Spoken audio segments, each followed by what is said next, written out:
Hello, hello, hello. Hello, hello, hello.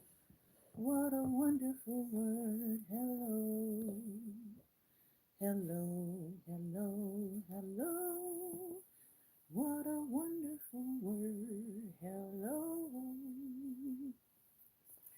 Good morning, good morning, good morning, and welcome, welcome, welcome to Daring Dialogues, Season 14, bonus editions. So we are finishing out the rest of Black History Month. We have made 100 episodes on Monday, but we are finishing out Black History Month, so we're going to continue to do our episodes through Friday, and then we will be taking a break for a week in March. March is Women's History Month, so we are definitely going to be covering some women's history facts interspersed in with our regular readings. So we'll be back to, excuse me, excuse me, we'll be back to our regular readings for season 15. Season 15 is going to kick off on March the 10th. So if you want to know what date we'll specifically be back, we will be back on March the 10th with season 15. Again, we are finishing up season 14, the end of Black History Month through Friday with these bonus sessions. And then we are going to take a week's break from our Daring Dialogue, and then we'll come back and begin season 15 on March 10th. Again, that's March 10th. As of right now, season 15, we are still going to keep our 11 a.m. Meeting time, so you don't have to worry about a change or shift in when we're going to be meeting. We've been meeting from 11 a.m. to about 12 p.m. for the last 3 to 4 years. So we want to try to make sure that we keep our days and times consistent. If you're with us for the first time, we typically do Monday Motivation, Teachable Tuesday, which involves our Black Table Talk presentation on our Facebook page, Wednesdays, which we deal with relationships, Thursdays, which we deal with philosophy, theology, um, life questions, and then Fridays, we come back and deal with health and wellness and wholeness. We did pause our readings to focus in on Black History Month readings, which we're going to continue in just a moment. But if you join us for the rest of our podcast, you will take a look and see all of the books that we have been reading aloud. And hopefully, you'll stay and listen to some of the readings and participate in our discussions. All right? So, again, for those of you coming in, we are completing our Black History Month and we are ending season 14. We're going to stop this Friday. We'll take a week's break and then we'll be back in March. March 10th, we will begin season 15. So if you're like me and you enjoy hearing things read aloud, this podcast is for you. If you like hearing more than one kind of book read aloud, this podcast is for you. If you're trying to learn English, you're going to get some standard American English here, but you're also probably going to get some Gullah Geechee dialect thrown in, some African American vernacular thrown in. All right. So just want to say that and welcome those of you who have been subscribing. We've got quite a few subscribers this past month. I think we gained like 50 subscribers, which is great. We are trying to get to that 1,000 subscriber threshold. So please feel free to like the broadcast, share it, tell other people to subscribe, and get in here. All right. If you're a person who, like me, is a sapiosexual, you love learning, you love knowledge, right? You love to learn new things, you love to hear things read aloud, then this podcast is for you. We are a thinking podcast over here. All right. Now, for today, I'm going to keep my comment section open as long as I can. But if I start seeing crazy comments, I'm going to close the comment section on YouTube. All right. All right. Let's govern ourselves accordingly as I trust that we are all adults that are listening in today. And if you are under the age of 18, um, it's okay. We don't really do any adult content that would cause somebody who's under the age of 18 to not be able to hear. However, the topics that we're talking about today might be a little on the PG 13, because we are reading from some enslaved letters today. So I don't quite know yet what's in those letters. So I will put a little caveat in there for the moment. All right. I think that's it with the housekeeping. Oh, Black Table Talk is our Facebook page. You can go over there, like, hit, subscribe, share. If you did not catch the broadcast from yesterday because we premiered it late here on the YouTube, please go back and watch that broadcast. Very powerful. I was in conversation with Andre Henry, who is a award-winning musician, author, and activist, and he gave us some really good tips on resistance and revolution. So make sure you go back and watch that video when you have time. On Friday, on our Black Table Talk page at noon, I know everybody is doing blackouts, we're doing boycotts, but as I discussed earlier this morning, on the other side of boycotting, okay, so if you aren't spending money at a store, on the other side of boycotting really should be mutual aid help. So if you aren't spending money at a big box store that you're going to spend anyway, I'm going to challenge you to provide some sort of mutual aid help to someone, whether it's buying someone lunch, whether it's giving some money to a homeless organization or a food bank, whether it is donating to a campaign that is helping with legal issues right now, that's dealing with our Constitution and the violations that are happening. Find someone to help and support. On our page, Black Table Talk 2 on Friday at noon, we're going to be doing mutual aid help. All right. So we'll be distributing funds to the first 10 people who are on that post. And there's some instructions around that I'm going to put up today. All right. But that's going to be our goal, is to provide mutual aid support on Friday to people who need it. So if I'm not spending money in the store, I'm going to be helping someone who needs the help. That's my challenge to all the people who are saying, I'm not going to buy anything, I'm not going to spend anything. Okay, that's great. Who can you help on Friday? Because there are a lot of people right now that need help. There are a lot of people that just lost their jobs and have no idea what they're going to be doing because they didn't expect to be getting an email saying you have been dismissed. All right? So, again, on the other side of a boycott is mutual aid help.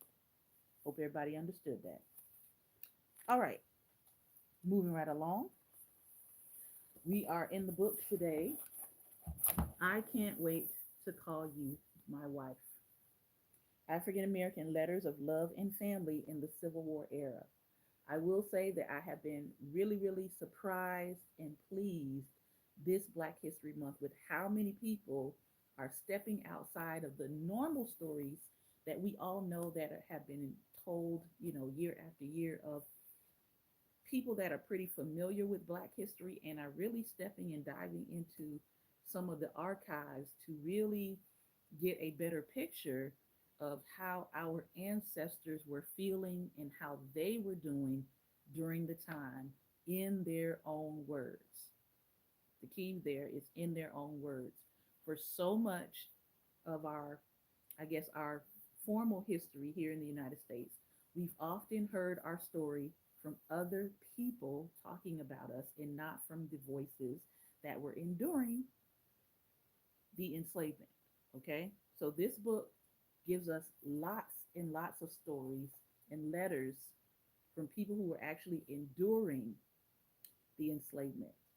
All right? And good morning. Good morning to those of you who are watching from all of the United States. Good morning to UK. Good morning to India. Good morning to Belgium. All right. Good morning. So let's take a look at this correspondence and get into it. Correspondence between another financially successfully free Southern Black man and his family members reveals both the routine life of a slaveholding planter, white or black, and of the mulatto elite, especially how they navigated the precarious life of quasi freedom. Having learned to read, write, and do arithmetic as an apprentice to a cotton gin maker when he was enslaved, William Ellison Sr. instructs his eldest son about collecting payments for his business, making and repairing gins, and depositing his funds in funds he had borrowed, and purchasing farm equipment. Apparently, Henry, who, like his brother, shows evidence of having benefited from some formal education, was visiting Charleston for social and business reasons. Statesburg, March 26, 1857. Your letter of the 23rd instant was duly received, and I perceive by it that you had not received mine, as you did not get my letter in due time, and for fear that you may not as received it yet. I will mention a few items of importance that I attended to at once if you have not done so. Leave $300 in Messer Adams and Frost's hands, subject to my order, and also the money that I borrowed from William. Mr. Benbow wrote to me, and I sent you a copy in the letter that I wrote of Mr. Murray's accounts. An order was presented him last Friday, and he was to send this noted when he sent to the post office, but he failed to do so. I want you to get me a half dozen weeding hoes. Number two, get two hand saws from Mr. Adger for the shop. I want you to get me 8 bags of guano.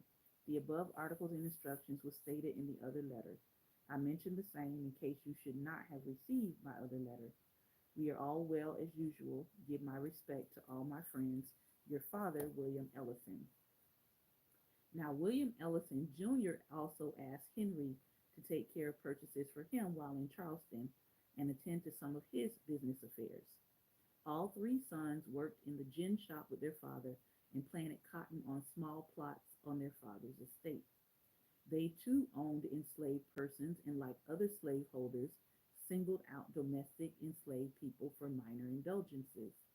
In his letter of March 26, 1857, William Jr. asked Henry to buy small items for three enslaved persons and have his brother in law make linen pants for his nephew. The Johnson family was part of the Charleston Free mulatto elite, as were the others to whom William Jr. sends his good wishes in the letter. Now remember, as we read before, there were laws around who could be free. And so a lot of the people who were either mulatto would often um, purchase people so that they could be on their plantation. Because a lot of times the laws were they could never be free.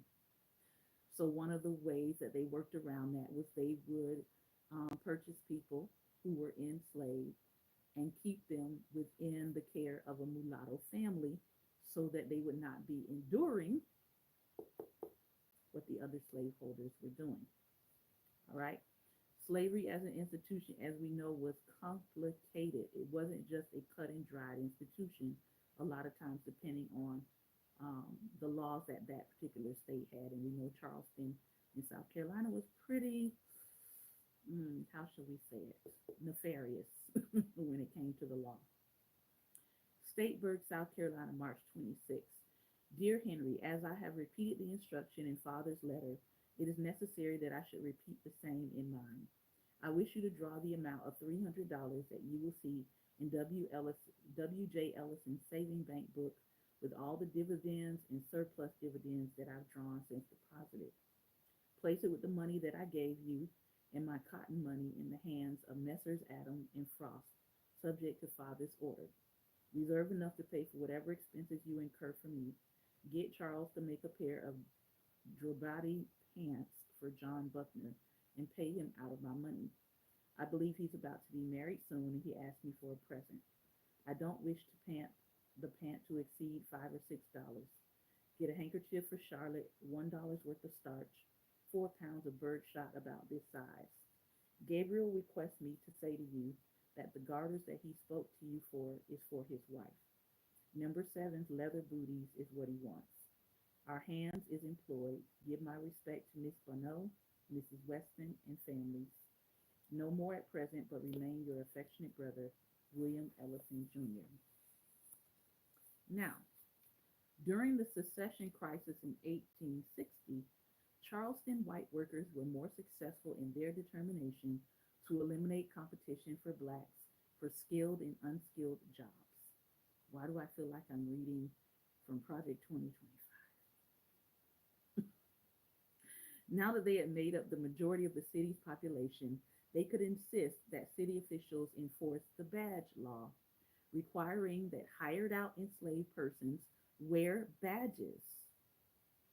Yes, that wasn't just a matter of fact. When we talk about these the things that went down in Germany, they were taking their playbook from the United States. This was in 1860, before the Yellow Star. Let me read that again.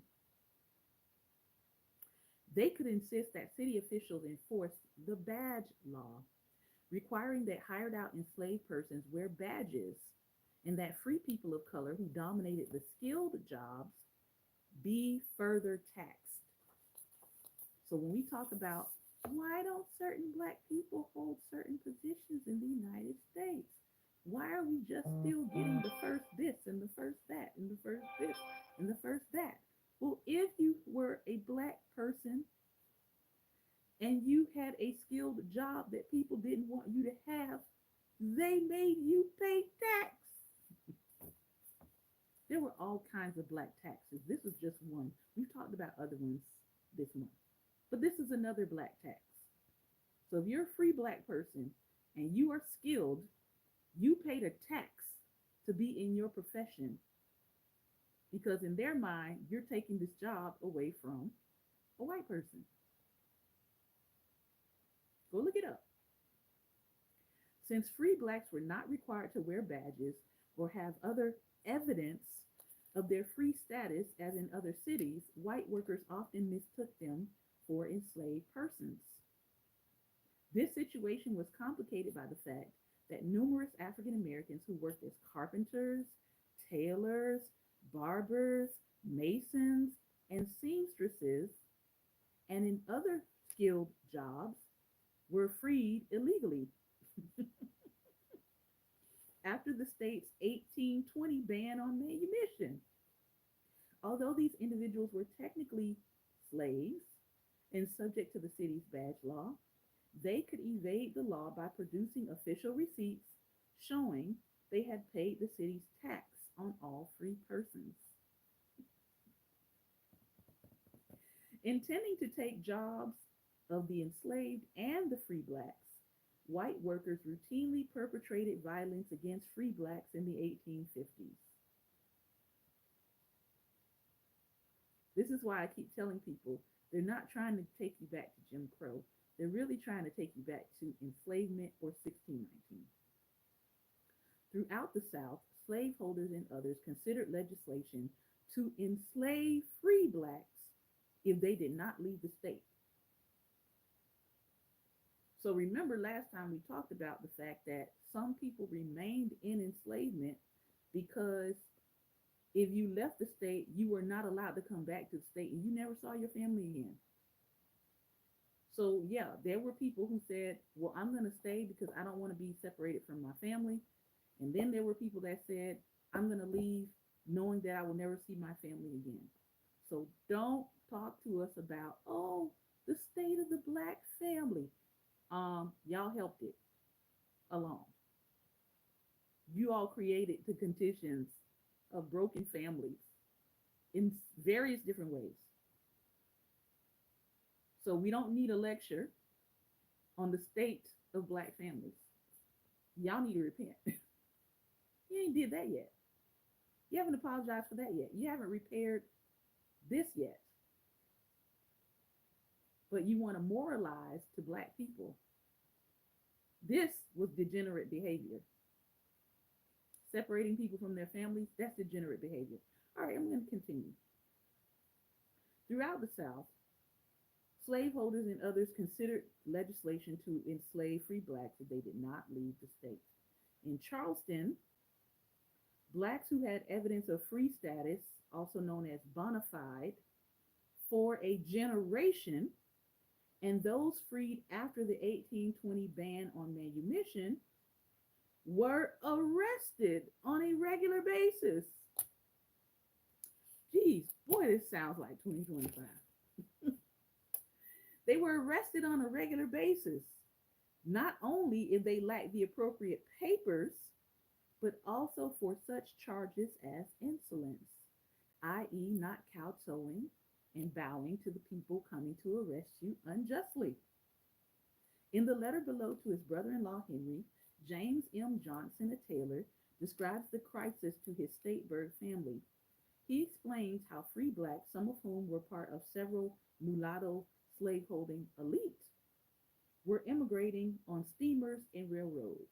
Yes, they were leaving, like lots of other, i.e., elite black people right now, or the talented 10th, a lot of them are preparing to leave the United States. Some have already left. Some have already set up dual citizenship in places like Ghana. They're going to dip. I'm just saying. Charleston, August 20th, 1860. Dear Henry, since my absence, the agitation has been so great to cause many to leave who were liable to the law of 1822, and the panic has reached those whom that law cannot affect. I was at Mr. Joe's Jarif last night, and he seems to be more oppressed than anyone I have spoken with. He cites the case of a female whose grandmother he knew to be a bona fide, and knew her mother also when she had this child. She came to him to identify her, he being the only person that knew her origin that she could refer to, and he could not relieve her. And there are numbers in the same dilemma. It is such cases that awaken sympathy. There are cases of persons who, for 30 years, have been paying capitation tax, is what it's called, and one of 35 years that have to go back to bondage and take out their badges. And for the consolation of those who are exempt, we are told this is the beginning. Everything old is new again. People who have been freed for a generation are now having to go back into bondage. That should make you think.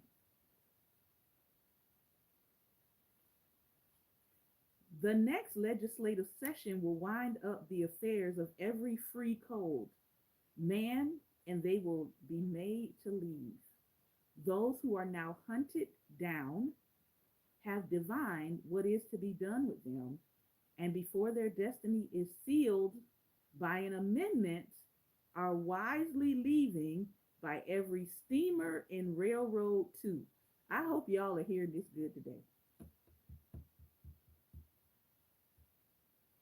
When you see what is to be done, and before your destiny is sealed by an amendment, this man said they are wisely leaving by every steamer and railroad too.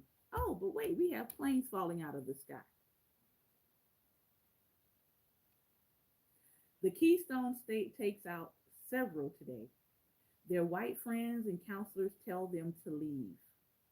The time is at hand when none may remain but them and their enslaved.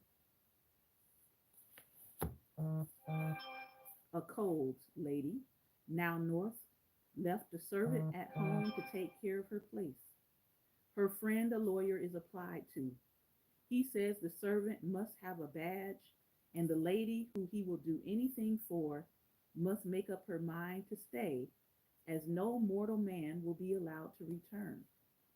Again, how do people who were living free, who did have land, who did have monies, who had taken people out of a harsher reality of enslavement and put them in their homes, those people who left, they left everything. How does some of the land that was owned by black people wind up no longer being in the hands of black people? Those people had to get out of Dodge. They had to leave everything that they had acquired or risk being re-enslaved. Okay. The Dereves have had to pay some $80 in fines for servants without badges. I saw Mr. John Lee going down to the steamer to get off Damar's wife and Matthew's children. He says it is plain now, all must go, and his brother is of the same opinion. Great change. The higher class, elite, slaveholding whites, whom free blacks considered supporters and patrons, is quite incensed, but it is too late. The power is into other hands. I heard in the railway cars that petitions are drawn and handed around for signature by country members to sell those free blacks without papers. So if you're a free black without papers, you are about to be resold into enslavement. You know that whole line, all my life I had to fight? Well, they were literally living that. All my life I had to fight. Even if you got free, you had to fight to stay free. They want to sell free blacks without papers who are considered worthless prior to passing a law for the removal of the body. Mr. Vree has made up his mind to leave. Do acquaint your father of the state of feeling. It is a state law, and to use the expression of those who have the matter in hands, what is to come will be worse. When that comes, every property holder will be glad to take what he can get, irrespective of value for his property. Give my love to all Wisdom Hall and accept for yourself the same. Yours truly, J.M. Johnson. Within 3 years, matters in South Carolina had changed so dramatically that William Ellison decided to remove his children from the South to protect them from draconian legislation that would severely limit or threaten the freedom of all free blacks. In his letter to his elder brother, Henry, William Jr. describes his ordeal in trying to get his children, a boy 14 years old and two daughters, 12 and 10, to safety in the North via boat. William's letter shows that in late 1860, his identity as a member of the mulatto elite mattered little, even with the support of prominent white cotton agents, Adams and Frost, who tried to vouch for him and his children. Are we learning the lessons here or not? They didn't care that you were elite. They didn't care that you had money and property. If they could re enslave you, they would. Point blank, period. And we keep trying to tell people your money's not going to save you. You better get in community and get ready to resist. Charleston, South Carolina, October 31st. Dear Henry, this will inform you that I got my children off this morning by the Marion. They left this morning at 7 o'clock. They are comfortable, provided for, having a stateroom, and I believe a kind apartment which have promised to put them aboard of the cars for Philadelphia under the care of the conductor. The stewardess has promised to take good care of them. I gave her a trifle so as to encourage her. I hope God will be with them and protect them. I am quite worried down. I've tried every plan and made every effort to get them off on board of the Keystone State, but the agents took a stand and would not deviate, although Messrs. Adams and Frost interested themselves much to effect a passage. They positively won't take any free colored person unless they are cleared out of the custom house by some white person as their slaves. Then, of course, they cannot get a stateroom. The captain of the Keystone State very kindly offered to take care of them if I should send them as above, but I would not agree to send my children as slaves when they are not slaves. And besides, they might not be taken care of. I wrote Monday's night mail to Miss Fortin and to Monsignor Bargay in New York, informing them that I would send them by the Marion. If they get the letter, they will be on the lookout for them. Inform father and sister that they are gone. I hope you and all are well. I expect to leave Saturday. You will send for me that day. Your affectionate brother, William Ellison Sr. Had Charleston officials known that William was sending his children to black abolitionist Margaretta Fortin School in Philadelphia, he and his family might have been arrested and jailed. Fortunately, he sent the children before the start of the war. On April 12, 1861, Confederate troops fired on Union soldiers at the United States Federal Arsenal at Fort Sumter. Following that attack, it became nearly impossible for any person of color to leave Charleston. The school, which accepted boarders, was a safe place for William's young children. In South Carolina, the Ellisons and all other free blacks were in jeopardy of being enslaved. John Brown's failed attempt to incite a slave insurrection only quickened the pace of Southern state legislation to enslave all free black people. White Southerners were particularly incensed that Brown was made a hero in much of the North. In her letter below to her father, 20-year-old Rosetta Douglass exemplifies Northern admiration of Brown, with the Virginia governor demanding the arrest of those he believed to be Brown's Northern allies. Frederick Douglass fled to England. Why? Because John Brown had a conversation with him and Harriet before he did what he did. Yep, learned that at the museum. So Frederick Douglass fled to England, and his friend Garrett Smith entered an asylum because of a mental breakdown.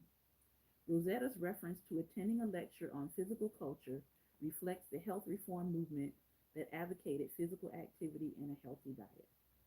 Rochester, December 6, 1859, she writes to her father, Frederick Douglass.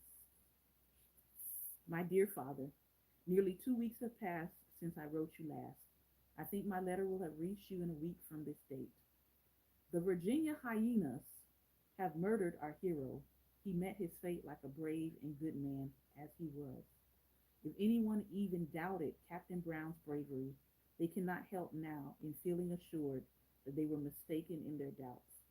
His last letter to his wife and family is touching and cannot fail to draw tears from the eyes of the reader. The letter is full of a Christian hope and wishes. Corinthian Hall was draped in mourning last Friday evening, and a meeting in sympathy with Captain Brown was held between 200 and 300 assembled. The flag, which was also draped in mourning, hung all day floating in the breeze and attracting the attention of the passers-by. I felt certain that a full house would be the result. Mr. Payne spoke ably. He thunders away quite loud, and suddenly his voice lowers to an ordinary pitch. Parker Pillsbury spoke after Mr. Payne.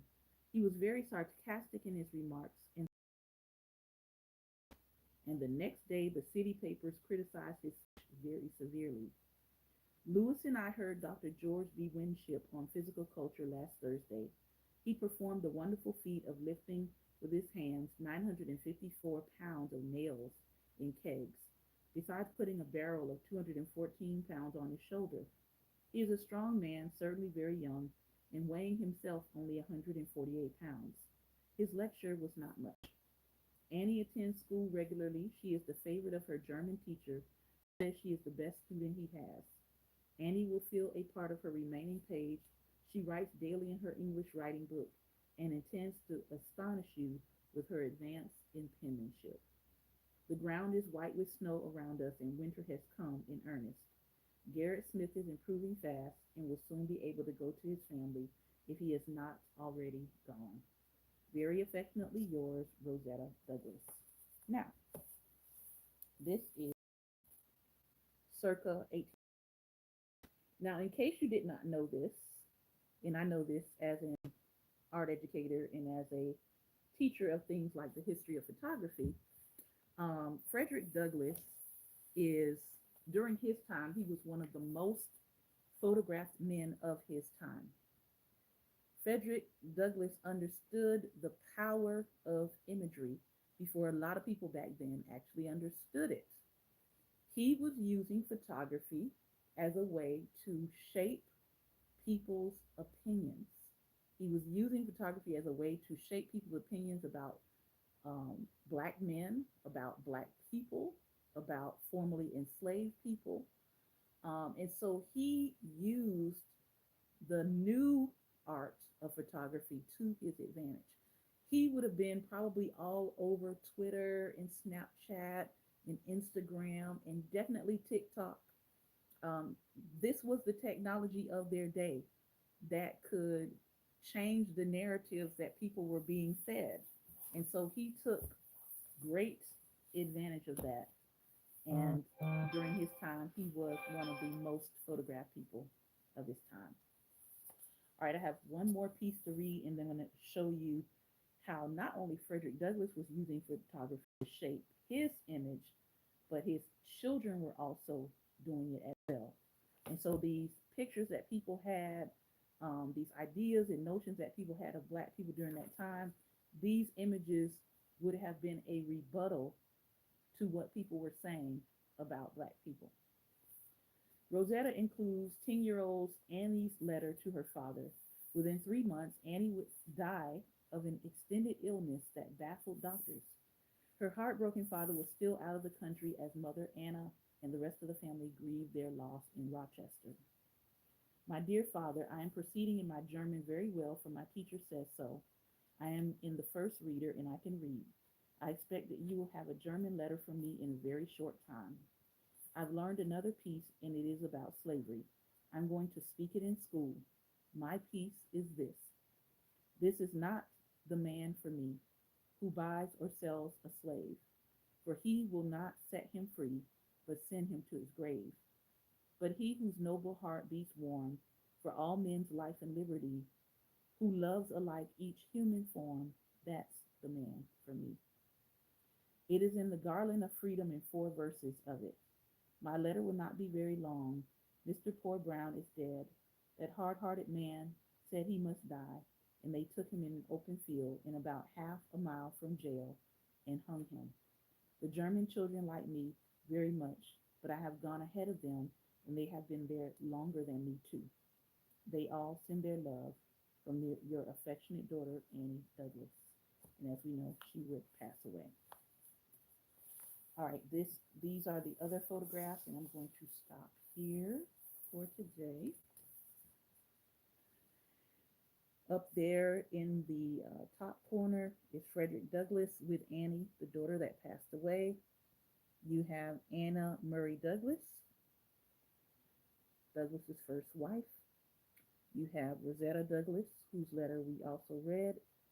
Then you have Lewis Douglass, Charles Douglass, and Frederick Douglass Jr. Those are his descendants. All right. I want to thank you for your time and attention. If you are watching by YouTube, thank you for hanging in here with me.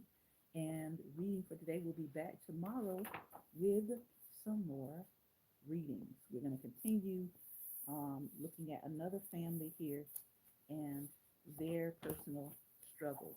I hope these readings are giving you a little bit more insight into the what they call the peculiar institution of enslavement. And I hope you have a great and wonderful day. Read something today. Help somebody today. Be kind. Use your words to bring life to other people. That's my challenge today. Remember, light is the most daring opposition to darkness. So continue to go out and be light. Take care. Be well. You too, be and be well.